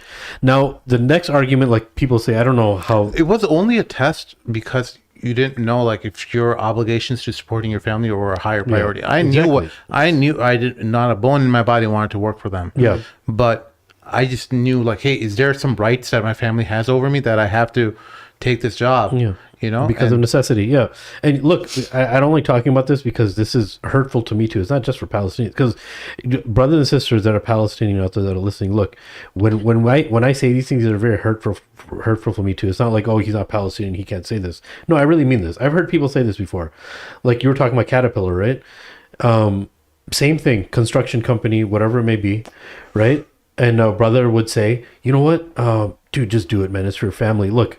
And they say this, and it's hurtful to say this, but they say, look, some of the settlements, some Palestinians are even building the settlements. They're getting employed to build the settlements, right? And that's a horrible thing to say, even if it's true. It's not easy to say because they're in those conditions, right? And even if that's the case, let's say you're going to use that as a standard, right? So Sim could have said, you know what? Yeah, my friend is right. Even there's some Palestinians that are building some of the settlements that are illegal to exist, and they're oppressive, and they're a sign of oppression of that entire region. So what is it if you just work for Caterpillar? It's the same thing. Your brothers do the same thing. Yeah. That's how Shaitan comes and does west to you, right? But if we're going to use that as standard, number one, we don't use that as standard. Even if a Palestinian brother or sister is subjugated to that, it doesn't mean that what is wrong makes it okay for everybody else, right? Yeah. Unless there's a completely dire need, right? But people come to you in all different types of scenarios. Shaitan does west to them. He does west to you, and some of those arguments are very, very enticing. Convincing. Yeah. But I think coming back to the argument, though, I think there's a bigger problem, and that is that some of these people who were really attracted to Jordan Peterson, they're desperately trying to find some way to get validated from this, validation from him, and find a way for him to be a Muslim or Muslim friendly, right? And I think the wake up call has to come and say, listen, he's had many chances. Hidayah is only with Allah, bro. When he engaged Muhammad Hijab, one type of da'wah. He engaged Hamza Yusuf, another type of da'wah. His response was to bring on a Christian apologist to represent Christianity. Then he starts a stupid video about messaging to the Muslims where he wants us to write pen pals to Alawites in Syria. Become pen pals. Yeah. And then he brings on a person who is a known war criminal, a corrupt politician to the bone who recently was knocked off. He got reelected recently, but he was criminal investigation for things like this, to talk about an issue without any Palestinian representation. Like, you had time to bring on a Palestinian rep or an advocate to speak on their side, and no announcement of anything. So at some point you have to realize that, hey, listen, he may be ignorant, but the case is that he's not ignorant and he's appealing to his new he's hanging by the wire, or he's being willfully ignorant, and that's just as bad, right? Turning a blind eye to something does not excuse yourself from the problem, right? And so what I'm saying is that if you want to listen to Jordan Peterson, that is entirely up to you. There may be in the fields of sociology or anthropology, self-help, he may be of some benefit to you. Yeah, and there's many people out there like that. He just has a loud voice. Yes. That's it. And he's funny to listen to. No, he's funny to listen. But look, what he's actually saying is common, bro. If we just look at common sense, since he talks about some elements that have to do with chivalry, dude, just look at the Seerah of Rasulullah. Yeah. But you know what? Can I say this one point? Yeah. If I were to play Jordan Peterson for my dad, he would just be like, this is just an average guy. Yeah, this is how we grew up. Yeah. So what I'm thinking, I'm thinking he's relevant to a generation of people that don't have good role models, right? Unfortunately, right? Exactly. But what I'm saying is this is common for traditionally the Muslim male. This is a very common thing. Don't be a degenerate. Work a job, take care of your family, be loyal. These are, there's more than that about forcing your language onto other people and pronouns and stuff. All that. But what I'm saying is that Muslims have been at the forefront of that by action for a long time, right? This is not something new. Now that a white guy comes up and does it, right, who's a non-Muslim, it's all of a sudden, his fight. No, it's been our fight from day one. We've always been saying, we've been pushing back on this for a long time. It's not just, for example, with all that Jordan Peterson did he ever once do what the Michigan and Dearborn did to the school rallies? No. Christians now have come and said, wait a minute, maybe these Muslims are not really that bad and they're actually upholding our values. So what I'm saying is that Muslims went to there not because of Jordan Peterson. They went there because this is core and essential to us. Yeah. We've been pushing back on this since we've been here. Yeah. Right. So we don't need someone like him to validate our struggle and to validate our pushback against these ideas. Yeah. This is ingrained within our ideology and our theology. So just because he jumped on board and you may have liked what he said, that's fine, but he's not the end all be all. If he were to retract his statements tomorrow, would you stop holding your beliefs? No. Yeah. No, a lot of times, look, people found it refreshing. I give it that. People found it refreshing because they were too afraid to say something, right? So when you have somebody else saying something like, yeah, he's speaking my language, it kind of empowers you and it gives you a sense of pride that, hey, okay, look, it makes it easier now. So did it give other people ease to talk about it in this arena? Of course it did, right? But at the same time, look, like you said, Muslims have always been talking about this. And this thing is not new about the existence of homosexuality in society and accepting and not. Dude, Muslims have been dealing this for all religions have dealt with this for a long time, right? And look, even other religions had other ways of dealing with this, right? And had fair ways of dealing with it. We just believe Islam is the best way to deal with these issues, right? So if you want to find ways of how to become chivalrous, you know, you have to look, it sounds cliche, but you have to look at the Seerah of Rasulullah. Many people that I know, many people from our brothers, they research everything about contemporary figures, but they know nothing about Rasulullah and how he would. They literally see Muhammad Sallallahu who came, and I hate saying this, but because I heard somebody say this word, but like, you know, in Urdu we say bichara. Bichara is like, oh, somebody who's just like really good and sensitive and almost naive in a sense. Yeah. And he didn't come to do any type of disruption. He was just loving, and everybody loved him because of his loving. And if he was just loving, then why would they make him leave? Yeah. Why would they make him leave Mecca, the place that he was so respected? He had to do something very, very disruptive. And when I say disruptive, I mean the best of, most eloquent and most noblest types of disruptions that he did.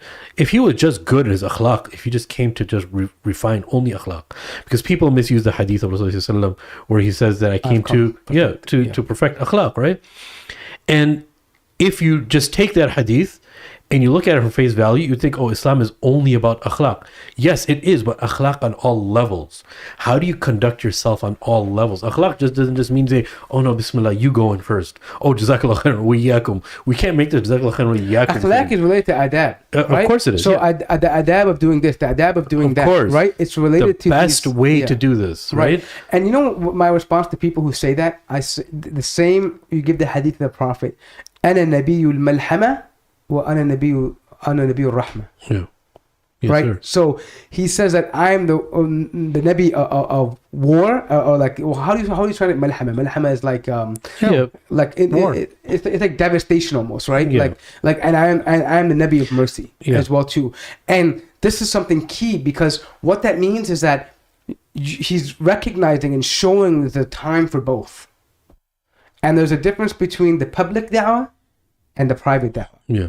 So publicly we can be harsh with the people, meaning that the harsh tone, meaning that, hey, fear Allah, fear you going to the hellfire. Your ending will be horrible if you don't come to Islam. Look at your degenerate society.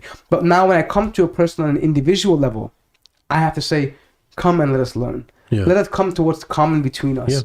Let us come and see what positive elements. Let me invite you for tea and coffee. Let's sit and talk about this. Let's come to a common term. Of course. There's a difference between the warning and then the actual the da'wah part, like meaning the actual the educational part. Yeah. The warning always has to be stern. Have you ever heard of a warning that was not stern? Every time you go anywhere, even a stop sign is in bright red and stop. Like, I mean, it's a warning for a reason. And this is why the Prophet said, if I told you an army was coming to kill you now, would you believe it? Perfect example. And they said, yes, we would believe it. Right? Because that was what he was trying to explain to them, that there's an existential threat to them as in their afterlife. Of course. And that's why it was disruptive, because it disrupted everything that they believed in. Yeah. Everything that they thought was normal was abnormal to them. The way they got married, the way they believed in God, the way they did business, the way they did war, all of these things. The way they even made decisions, all of this was different to what the Prophet was bringing to them at this time. Exactly. And he dealt everything that was happening in the world. He did it, but he did it the way Allah wanted him to do it, which was the best way. So and that's the akhlaq. That's what I'm saying. That's what the akhlaq is. People mistake akhlaq for, okay, when you sit down, you eat with your right hand. You greet your guests. Yeah, all that's beautiful, but it doesn't just end on that individual level. It's a societal level. It's thinking of so many different things, right? Like the hadith of, you'll find this hadith in Hadith Imam Nawawi. Since you mentioned this, is that when Rasulullah he says that when you sacrifice, when you sacrifice and when you kill like with the most perfection, right? And the reason why he says that is that even these things that seem to be very gory and bloody, Islam has the best akhlaq of doing that because Allah says so, right? So we have to really take this seriously of the Seerah of Rasulullah, and we don't just go to it just for refining these simple ritualistic akhlaq, right? We have to look at it. Why is it like if you just see the adab of Rasulullah in Medina sending letters to all the different kings and the emperors, Yeah. right? Such an amazing look what Kisra did when he tore up the letter that the Sahabi sent with him, right? And he said, Mazzaqallahu mulkah, may Allah tear up his mulk. And look how the Persians fell, right? So he wasn't saying that because he was an oppressor. Hasha lillah. He was saying that because that person knew, the emperor knew what was right. And he knew that this was going to be inevitable, that Muhammad sallallahu alaihi wasallam. And at this time, look what people thought of Rasulullah sallallahu alaihi wasallam. They just thought, originally, yeah, he tells the truth and he means what he says what he means, all that stuff. But when the heat caught up with them and they were doing everything to stop him from not going to Medina, then they knew, okay, this is alert time. He's there now. And they knew that he was going to conquer the world, right? Somebody who can't read. I mean, think about this, the miraculous nature. I know this is all elementary and basic, but someone who can't read, someone who can't write, who was a shepherd, someone who's an orphan, who never knew his father, who barely knew his mother, grandfather dies, uncle dies, everyone around him's dying. His people turn him out. People turn him, his own people, even though he was the most trusted, right? All of this, the whole world was working against him, right? People who grow up, like we talk about this all the time, people who grow up in fatherless homes, right? Allah protect us. But people who grow up in fatherless homes have a very different life than people who have parents, right? At least in their initial, people who grow up without their mother, right? Very different life, right? Someone who grows up without both of them, look at, if you want to see somebody who had all the disadvantages of this life, and he couldn't read and he couldn't write. Can you imagine him writing letters and the final messenger, he had to have a scribe write his letters and then read what the result was. If you talk about somebody who had every disadvantage, we have all these advantages, right? And now you see what he did and what he conquered, and the people who loved him, they knew that they were going to be the safest with him, and people who knew him, even his old enemies knew that they're going to be. But the people who knew that he told the truth, and if he says something is going to happen, no matter what level of who this emperor was shaking in their boots, because they know that when he says something, it's going to happen, right? So we have to look at Rasulullah from this, like, yes, from an akhlaq level, but we have to see that all the personality traits that we are starving for, especially as males in this society and deprived of examples, alayka bi Rasulullah, you have to look at Rasulullah, right? All these other people, they're just pawns that are going to bring about some feelings that we have, right? That's what Jordan Peterson did. He just brought about some masculine or whatever feelings that people had, right? Yeah, I mean, it's just little tidbits. If I send you something, I think is the we got to wrap the show, but I know. quick? I just want you to. It's just a link you can click on. It's just a quick TikTok thing. I want you, if you can do it. Okay. I think it's so important. I wanted to share this with you, but I think right now, since you mentioned this, let me just get the link for this. Hold on, and I'm just gonna deem it to you. I want you to share it with the audience. What this brother says, Allahu Akbar, Allah. And now, since you mentioned about the Prophet ﷺ in this way, I want you to see this on. I'm gonna put it in the group, and you can just click the link. It's a short video, but the way he eloquently talks about this, wallahi, it's just so simple. Can you show the screen? Yeah. Because the screen had the subtitles with it as well, so you don't have to translate it. Yeah, I'm just trying to hide some of the side stuff because there's some. What was that? Oh, you have to figure it out. Yeah. Anyways, this is some. Just keep your eyes focused on the middle, I guess. إنه تعب من الوصول إلى هدفه. انظر لمن بدأ حياته وعمره 40 عاما وهاجر وعمره 53 عاما وفتح مكة وعمره 61 عاما وأنار كل الكون قبل الوداع. انظر لمن ولد يتيما وعاش صادقا أمينا من كان أميا وعلم الأمة كل شيء. مرت على هجرته 1400 43 عاما رحل عن الدنيا وما زال سيدها صلى الله عليه وعلى آله وصحبه وسلم تسليما كثيرا. It'll replay. You can close it. Yeah. But I'm saying, like, just it's a reminder of if someone thinks, I thought about that. I'm like, if someone thinks that it's too late, and there's nothing they can do, they're too old, and there's no change that can happen. Look at the example of someone who comes from literally nothing. Yeah, dude. Absolutely nothing. Who has, if you look at his life, you would think that he would amount to maybe, he would just live and die there and that's it. The world had no idea who he was, what place they were in. And that message that he brought, that character, that akhlaq that he brought resounds today. Yes, sir. Yes, sir. It's And not that's the supposed to bottom make line. sense. SubhanAllah. It's miraculous. And that's the disruption we're talking about. Yes, sir. That today someone in Mecca today is making a video about someone 1400 years ago who influenced the entire world today. Sir. Yes. That's the kind of disruption we mean. Yes, sir. Absolutely. Folks, that's our show for this evening. Help us out on patreon.com/themadmamluks. Alternatively, you can send your payment through PayPal, themadmamluks@gmail.com. Make sure you click on the old like button, hit subscribe if you haven't already, and leave a comment section in the comment section below for Shaykh to be pleased with you and make dua for you. Midnight tears of dua. All right, bros. We'll see y'all next time. Assalamu alaikum. Assalamu alaikum.